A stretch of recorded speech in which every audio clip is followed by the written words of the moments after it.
Allah Subhanahu wa Ta'ala menciptakan langit dan seisinya, bumi dan seisinya, beserta semua makhluk-makhluk ciptaannya, dan juga malaikat, yaitu makhluk yang diciptakan untuk beribadah dan menjadi perantara antara Zat yang Maha Kuasa dengan hamba-hambanya terutama para rasul dan nabi-nabi Allah.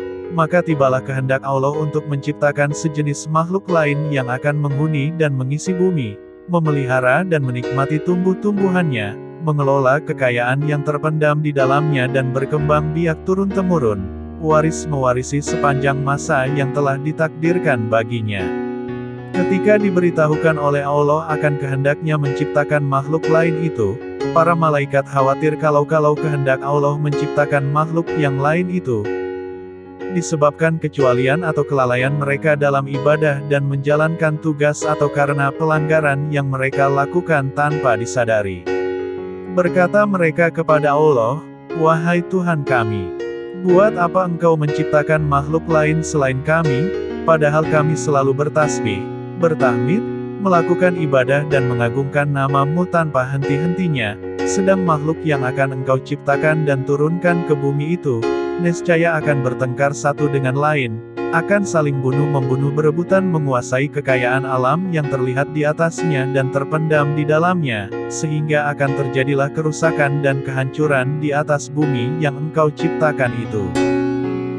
Kemudian Allah berfirman untuk menghilangkan kekhawatiran para malaikat itu. "Aku mengetahui apa yang kamu tidak ketahui dan aku sendirilah yang mengetahui hikmat penguasaan Bani Adam atas bumiku. Bila aku telah menciptakannya dan meniupkan roh kepadanya, bersujudlah kamu di hadapan makhluk baru itu sebagai penghormatan dan bukan sebagai sujud ibadah, karena Allah melarang hambanya beribadah kepada sesama makhluknya." Kemudian diciptakanlah Adam oleh Allah dari segumpal tanah liat, kering dan lumpur hitam yang berbentuk. Setelah disempurnakan bentuknya ditiupkanlah roh ciptaan Tuhan ke dalamnya dan berdirilah ia tegak menjadi manusia yang sempurna. Akan tetapi iblis membangkang dan enggan mematuhi perintah Allah seperti para malaikat yang lain, yang segera bersujud di hadapan Adam sebagai penghormatan bagi makhluk Allah yang akan diberi amanat menguasai bumi dengan segala apa yang hidup dan tumbuh di atasnya serta yang terpendam di dalamnya. Iblis merasa dirinya lebih mulia, lebih utama dan lebih agung dari Adam, karena ia diciptakan dari unsur api, sedang Adam dari tanah dan lumpur.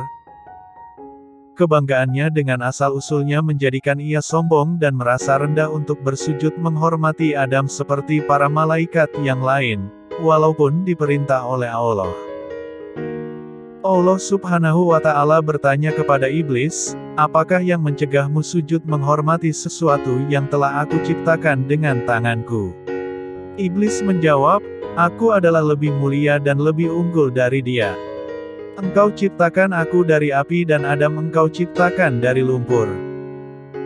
Karena kesombongan, kecongkakan dan pembangkangannya melakukan sujud yang diperintahkan, maka Allah menghukum iblis dengan mengusir dari surga dan mengeluarkannya dari barisan malaikat dengan disertai kutukan dan laknat yang akan melekat pada dirinya hingga hari kiamat. Di samping itu, ia dinyatakan sebagai penghuni neraka. Iblis dengan sombongnya menerima dengan baik hukuman Tuhan itu dan ia hanya mohon agar kepadanya diberi kesempatan untuk hidup kekal hingga hari kebangkitan kembali di hari kiamat. Allah meluluskan permohonannya dan ditangguhkanlah ia sampai hari kebangkitan, tidak berterima kasih dan bersyukur atas pemberian jaminan itu, bahkan sebaliknya ia mengancam akan menyesatkan Adam, sebagai sebab terusirnya dia dari surga dan dikeluarkannya dari barisan malaikat, dan akan mendatangi anak-anak keturunannya dari segala sudut untuk memujuk mereka meninggalkan jalan yang lurus dan bersamanya menempuh jalan yang sesat, mengajak mereka melakukan maksiat dan hal-hal yang terlarang, menggoda mereka supaya melalaikan perintah-perintah agama dan mempengaruhi mereka agar tidak bersyukur dan beramal soleh. Kemudian Allah berfirman kepada iblis yang terkutuk itu, "Pergilah engkau bersama pengikut-pengikutmu yang semuanya akan menjadi isi neraka jahanam dan bahan bakar neraka. Engkau tidak akan berdaya menyesatkan hamba-hambaku yang telah beriman kepadaku dengan sepenuh hatinya dan memiliki akidah yang mantap yang tidak akan tergoyah oleh rayuanmu walaupun engkau menggunakan segala kepandaianmu menghasut dan memfitnah. Kemudian Allah hendak menghilangkan anggapan rendah para malaikat terhadap Adam dan meyakinkan mereka akan kebenaran hikmat-Nya menunjuk Adam sebagai penguasa bumi, maka diajarkanlah kepada Adam nama-nama benda yang berada di alam semesta, kemudian diperagakanlah benda-benda itu di depan para malaikat seraya, cobalah sebutkan bagiku nama benda-benda itu, jika kamu benar merasa lebih mengetahui dan lebih mengerti dari Adam.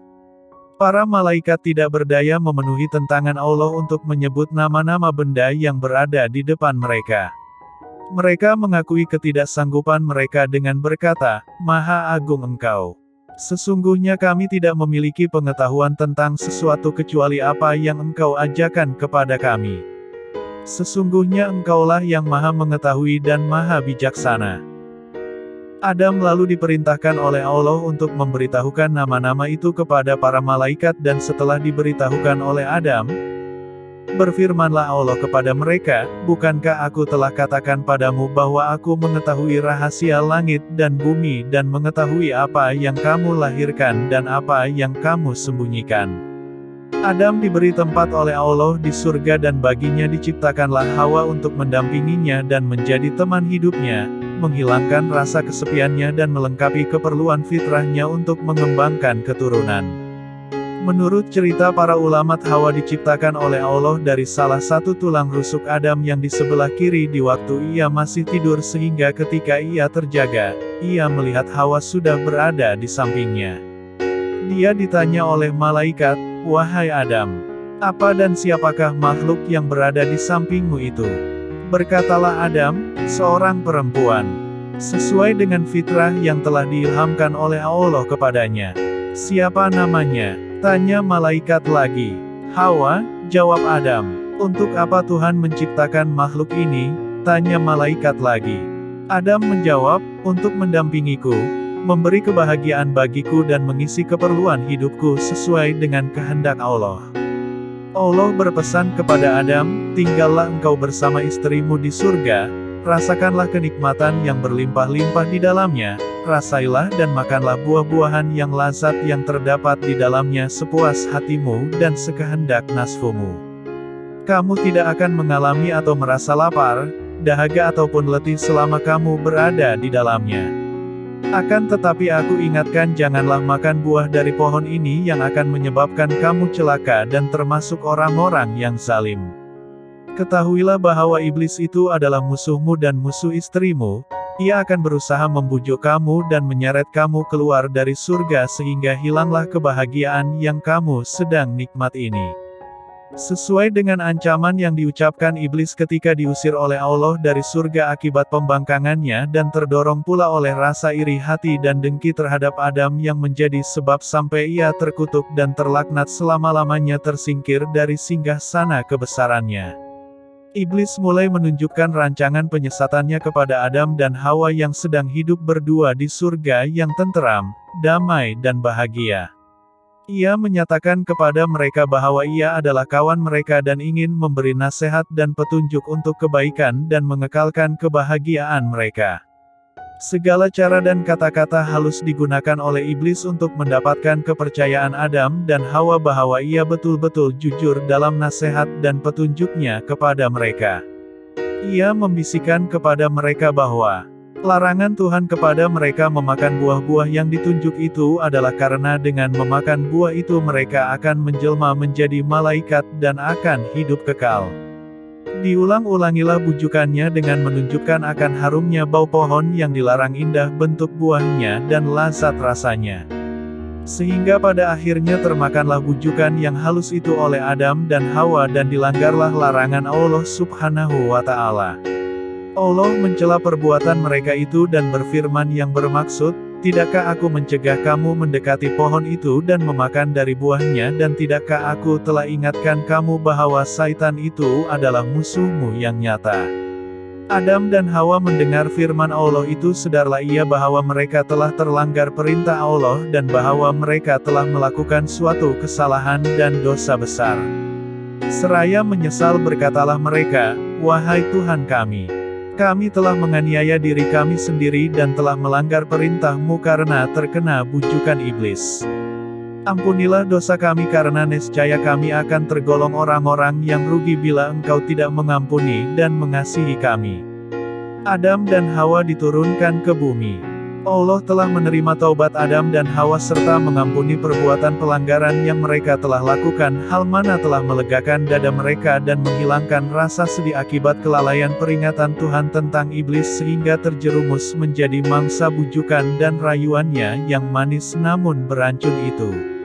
Adam dan Hawa merasa tenteram kembali setelah menerima pengampunan Allah dan selanjutnya akan menjaga jangan sampai tertipu lagi oleh iblis dan akan berusaha agar pelanggaran yang telah dilakukan dan menimbulkan murka dan teguran Tuhan itu menjadi pengajaran bagi mereka berdua untuk lebih berhati-hati menghadapi tipu daya dan bujukan iblis yang terlaknat itu. Harapan untuk tinggal terus di surga yang telah pudar karena perbuatan pelanggaran perintah Allah, hidup kembali dalam hati dan pikiran Adam dan Hawa yang merasa kenikmatan dan kebahagiaan hidup mereka di surga tidak akan terganggu oleh sesuatu dan bahwa reda Allah serta rahmat-Nya akan tetap melimpah di atas mereka untuk selama-lamanya. Akan tetapi Allah telah menentukan dalam takdir-Nya apa yang tidak terlintas dalam hati dan tidak terfikirkan oleh mereka. Allah Subhanahu wa Ta'ala yang telah menentukan dalam takdir-Nya bahwa bumi yang penuh dengan kekayaan untuk dikelolanya, akan dikuasai kepada manusia keturunan Adam memerintahkan Adam dan Hawa turun ke bumi sebagai benih pertama dari hamba-hambanya yang bernama manusia itu. Berfirmanlah Allah kepada mereka, "Turunlah kamu ke bumi sebagian daripada kamu menjadi musuh bagi sebagian yang lain kamu dapat tinggal tetap dan hidup di sana sampai waktu yang telah ditentukan." Turunlah Adam dan Hawa ke bumi menghadapi cara hidup baru yang jauh berlainan dengan hidup di surga yang pernah dialami dan yang tidak akan berulang kembali. Mereka harus menempuh hidup di dunia yang fana ini dengan suka dan dukanya dan akan menurunkan umat manusia yang beraneka ragam sifat dan tabiatnya berbeda-beda warna kulit dan kecerdasan otaknya. Umat manusia yang akan berkelompok-kelompok, menjadi suku-suku dan bangsa-bangsa, di mana yang satu menjadi musuh yang lain, saling bunuh-membunuh, aniaya menganiayanya dan tindas menindas, sehingga dari waktu ke waktu Allah mengutus nabi-nabinya dan rasul-rasulnya, memimpin hamba-hambanya ke jalan yang lurus, penuh damai kasih sayang di antara sesama manusia, jalan yang menuju kepada ridha-Nya dan kebahagiaan manusia di dunia dan akhirat. Al-Quran menceritakan kisah Adam dalam beberapa surah, di antaranya surah Al-Baqarah ayat 30 hingga ayat 38 dan surah Al-A'raf ayat 11 hingga 25. Hikmah yang terdapat dari kisah Adam. Bahwasanya hikmah yang terkandung dalam perintah-perintah dan larangan-larangan Allah, dan dalam apa yang diciptakannya, kadangkala tidak atau belum dapat dicapai oleh otak manusia, bahkan oleh makhluknya yang terdekat sebagaimana telah dialami oleh para malaikat, tatkala diberitahu bahwa Allah akan menciptakan manusia keturunan Adam untuk menjadi khalifah-Nya di bumi, sehingga mereka seakan-akan berkeberatan, dan bertanya-tanya mengapa dan untuk apa Allah menciptakan jenis makhluk lain daripada mereka, yang sudah patuh rajin beribadat, bertasbih, bertahmid dan mengagungkan namanya. Bahwasanya manusia, walaupun ia telah dikaruniakan kecerdasan berpikir dan kekuatan fisikal dan mental, ia tetap mempunyai beberapa kelemahan pada dirinya seperti sifat lalai, lupa dan hilaf. Hal mana telah terjadi pada diri Nabi Adam, yang walaupun ia telah menjadi manusia yang sempurna dan dikurniakan kedudukan yang istimewa di surga, ia tetap tidak terhindar dari sifat-sifat manusia yang lemah itu. Ia telah lupa dan melalaikan peringatan Allah kepadanya, tentang pohon terlarang dan tentang iblis, yang menjadi musuhnya dan musuh seluruh keturunannya, sehingga terperangkap ke dalam tipu daya, dan terjadilah pelanggaran pertama yang dilakukan oleh manusia terhadap larangan Allah. Bahwasanya seseorang yang telah terlanjur melakukan maksiat, dan berbuat dosa, tidaklah ia sepatutnya berputus asa dari rahmat dan ampunan Allah, asalkan ia sadar akan kesalahannya, dan bertaubat tidak akan melakukannya kembali.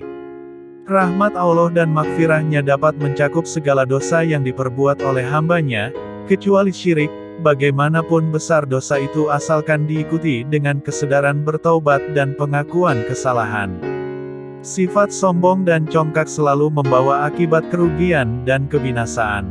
Lihatlah iblis yang turun dari singgasananya, dilucutkan kedudukannya sebagai seorang malaikat, dan diusir oleh Allah dari surga, dengan disertai kutukan dan laknat, yang akan melekat kepada dirinya hingga hari kiamat karena kesombongan dan kebanggaannya dengan asal-usulnya, sehingga ia menganggap dan memandang rendah kepada Nabi Adam, dan menolak untuk sujud menghormatinya walaupun diperintahkan oleh Allah Subhanahu wa Ta'ala.